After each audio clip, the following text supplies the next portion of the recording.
Comme le veut la coutume, Jean-Luc Reichmann réunissait 6 maîtres de midi et des personnalités à l'occasion des 12 coups de Noël sur TF1.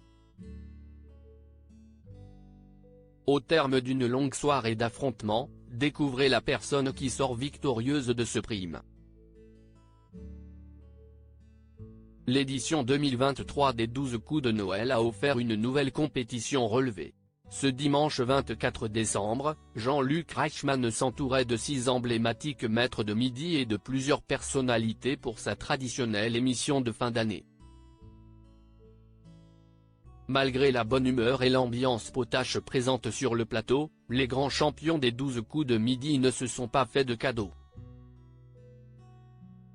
Au terme de cette grande soirée de fête, l'un d'entre eux est reparti avec le trophée de maître absolu de Noël.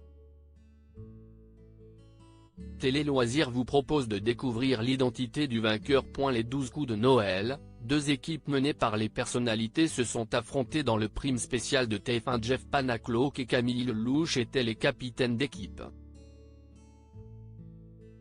Le ventriloque, accompagné de son fidèle Jean-Marc, dirigeait un trio mené par le presque imbattable Xavier, le deuxième plus grand maître de midi Eric et Bruno Tuchesset, venus de Lille.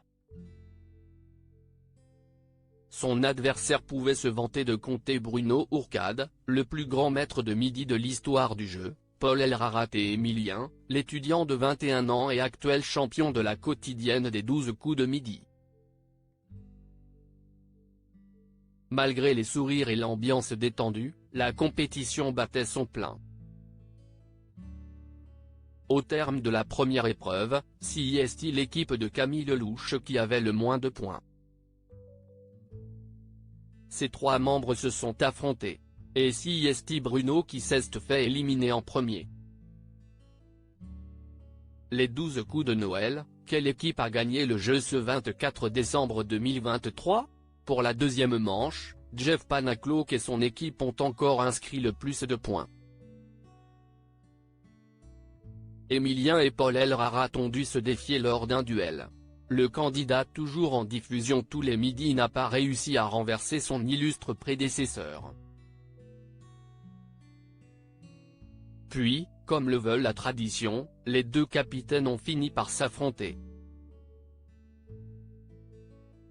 À ce petit jeu, c'est Jeff Panaclock qui a réussi à s'illustrer.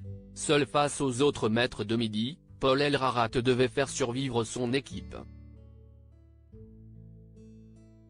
Pour son premier coup fatal, Paul s'est incliné face à Bruno, venu de Lille.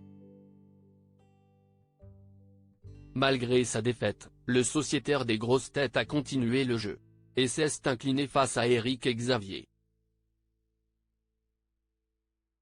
L'équipe de Jeff Panaclock s'est donc offert une victoire sans conteste tant ils ont survolé la soirée.